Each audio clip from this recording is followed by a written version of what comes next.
campanha legislativa portuguesa termina nessa sexta-feira. O primeiro-ministro, o conservador Luiz Montenegro, ele é o favorito, mas o pleito português começa ali com a incerteza se o próximo governo ele vai ser mais estável. Na reta final das eleições do país, o tema da migração ganhou força em relação às denúncias de tráfico que levaram à dissolução ali do governo e à terceira eleição no país em 3 anos.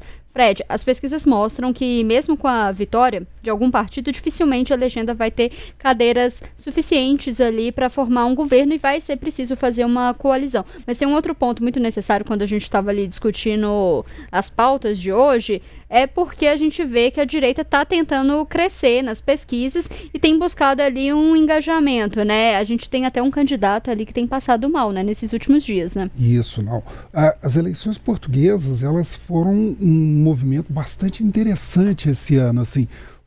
Como falou, é a terceira eleição em 3 anos. O Montenegro, ele foi eleito em março do ano passado e em menos de um ano ele já enfrentou uma crise bastante importante que levou, inclusive, ele pediu em março agora um voto de confiança ao parlamento e ele perdeu, né? Justamente porque ele não tinha essa maioria tão consolidada que ele esperava. Os socialistas e o Chega, que é a extrema-direita, também conseguiram movimentar e derrubar esse governo que foi pedido essa nova eleição, que vai acontecer agora no dia 18. Né? Vamos mostrar aqui um pouco como que está o cenário eleitoral, a última pesquisa dessa semana, né? Mostrando um pouco como que está a situação de cada partido, né? Se for possível colocar na tela, aí a gente já pega esses dados para a gente poder detalhar um pouco para os eleitores.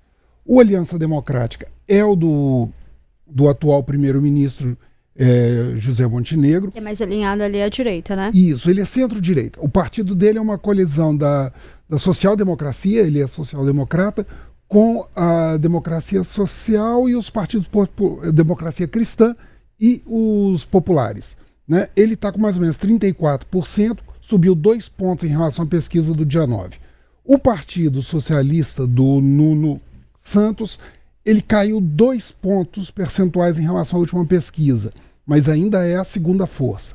O Chega, do Alexandre Ventura, que é um partido novo de 2019, um crescimento muito forte na Europa e em Portugal, ele está com 19%, mas perdeu 1 ponto percentual nessa última semana, muito em função disso que você falou, esse da questão da saúde. Esse é o candidato que tem passado mal, né? E aqui entra a Iniciativa Liberal, que ganhou também mais 1 ponto, também mais à direita, um partido mais à direita, que provavelmente vai compor com o Montenegro se ele conseguir confirmar esse favoritismo e vencer.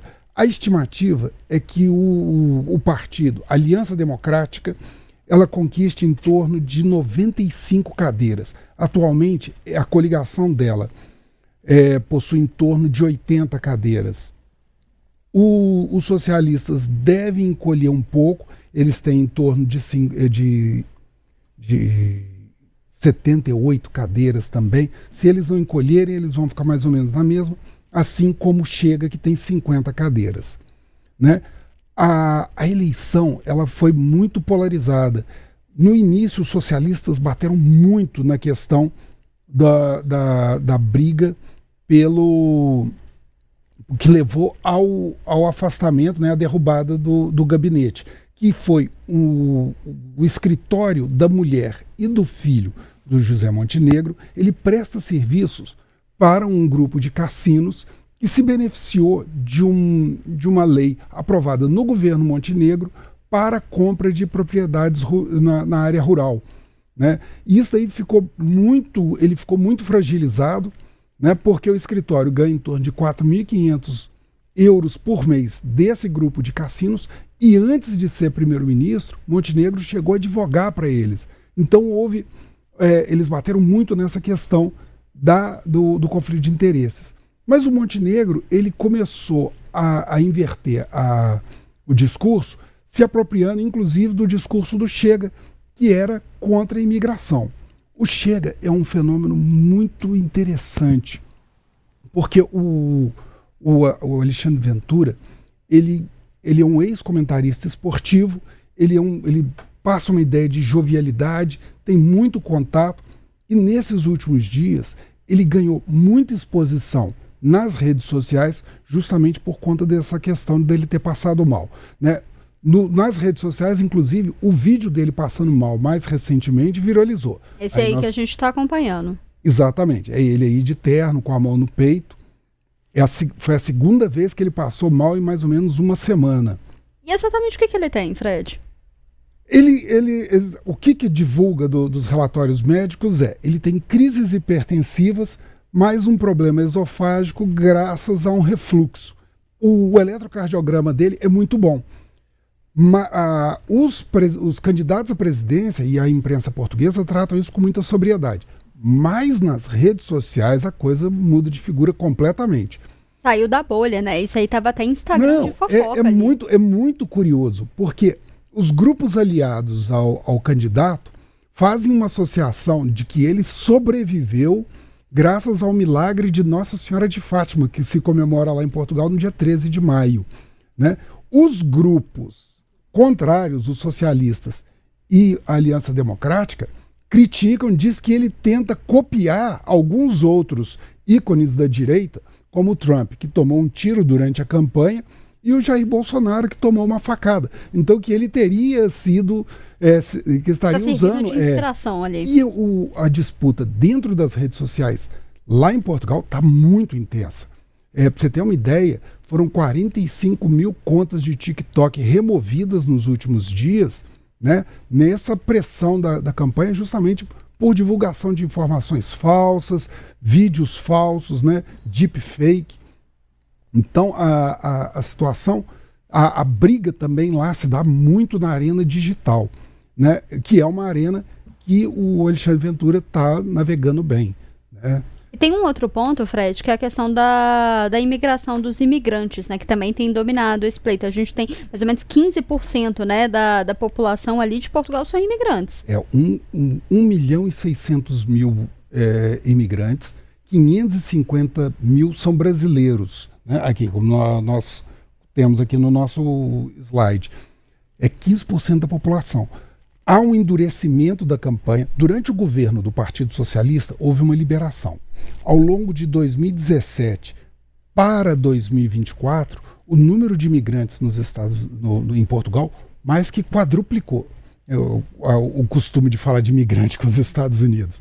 Mas é porque a gente vê esse assunto imigração dominando as eleições, que foi o que aconteceu nos Estados Unidos. Não, é uma agenda que está dominando praticamente o mundo. Vários partidos conquistaram ganhos eleitorais e avanços justamente com essa agenda anti-imigração. Em Portugal, a legislação foi ficando cada vez mais rigorosa nesses últimos anos. A gente vê muitos brasileiros, inclusive, indo para Portugal, né? Para você ter uma ideia, no ano passado, cerca de 1.500 pedidos de brasileiros foram rejeitados. Foi um crescimento de mais de 700% em relação a 2023.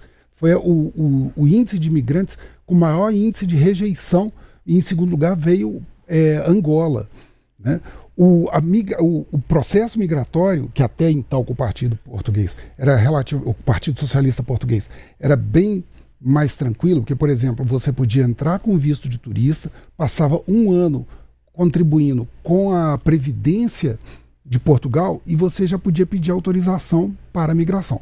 Há um ano, aprovou-se uma lei bastante mais rígida, exigindo que quem fosse pedir o visto de moradia para trabalhar já chegasse com o contrato assinado. E em abril agora, endureceram ainda mais a legislação, falando que o procedimento só poderia dar sequência se ele viesse completamente preenchido com todos os documentos. Antigamente, né, até então, havia um prazo de 10 dias para você fazer uma adequação. E se você não tiver com o documento completamente disponível, com todos os documentos, você vai para o final da fila. Pra você ter ideia o que significa, a fila está em torno de mais ou menos 400 mil pedidos de entrada. Tem alguns casos que as pessoas passou o tempo que ela pode ficar legal no país porque ela está esperando justamente essa resposta, né? Exatamente. E aí entra mais um ponto de como a eleição bate com isso. Mais ou menos no começo do mês, O governo português determinou a expulsão de 18 mil imigrantes, justamente, ele foi acusado até de estar navegando na pauta da extrema-direita com esse pedido, e deu uma ordem de que se eles não deixassem o país em 30 dias, ou seja, coincidindo praticamente com o período eleitoral, essas pessoas seriam presas, né? Então, a ideia, a animosidade em relação ao tema, né, e à imigração é uma questão que fortaleceu muito, ajudou Montenegro a afastar o tema do conflito de interesses e de corrupção, trouxe esse tema para a arena central, ele conseguiu navegar nessa onda do Chega e da extrema-direita e se aproveitou exatamente dessa capilaridade, inclusive de como o tema foi ganhando força, inclusive nas redes sociais. Só para a gente finalizar, Fred, a gente estava conversando antes que a gente via a eleição do Trump, toda essa política ali de taxação, de como que isso poderia refletir em eleições de outros países. No Canadá, a gente viu que a direita não conseguiu avançar, mas em Portugal a gente está vendo que a direita, inclusive, é favorita. Não tem como, ou tem como a gente, se o fator Donald Trump vai influenciar, ou ainda é muito cedo para poder saber? Tem o componente do Trump, mas nós temos também um componente na Europa de um avanço muito significativo da direita em geral, né? Nós tivemos o crescimento da Alternativa para a Alemanha, que é um partido até de inspiração neonazista. Você tem o crescimento do PVV nos Países Baixos, o Partido da Liberdade na Áustria, que ganharam eleições. Você tem um crescimento significativo na última eleição do Parlamento Europeu dos partidos de direita. Então, é um movimento muito grande. O efeito Trump agora, muitos estão nadando nessa corrente. Inclusive os movimentos brasileiros que também buscam associação. Você vê, inclusive, a saída de Eduardo Bolsonaro do Brasil para ir para os Estados Unidos, muito em função do julgamento do presidente Jair Bolsonaro, mas também dessa ligação que eles têm com o Partido Republicano e como isso está capilarizando para eleições ao longo de todo o planeta, inclusive na América Latina. Vou até aproveitar. Fran, a gente viu ali que muitos apoiadores ali do ex-presidente Jair Bolsonaro, o pessoal da direita, foi inclusive ali na posse do Trump, mas hoje em dia esse pessoal tá meio calado, né? Exatamente. Vocês estavam citando Eduardo Bolsonaro, né? Nessa semana até aí foi falada da possibilidade dele retornar para o Brasil ainda nesse semestre não, né? Mas no segundo semestre. Então, mas querendo ou não, ainda são feitas muitas comparações, né? O Bolsonaro, em todas as entrevistas que ele tem dado, ele tem falado muito sobre a questão do Trump, ele sempre faz questão de dizer que, digamos que ele é o Trump brasileiro, que o que aconteceu com o Trump aconteceu com ele também, ele tenta fazer algum paralelo, e eu acho que a gente pode... E aí, na análise que o Fred estava fazendo, ele deixa bem claro isso, né? Mas como, né, que essas eleições dos Estados Unidos também, a forma como influencia, né, em vários outros pleitos mundo afora, inclusive o que a gente está vendo hoje em Portugal, e faz sentido também com o que a gente estava falando ao longo do programa dessa força, né? Querendo ou não, que a direita sabe utilizar muito bem as redes sociais, seja com cortes ou com outras questões, para fazer frente, enfim, para tentar fazer frente nessas disputas.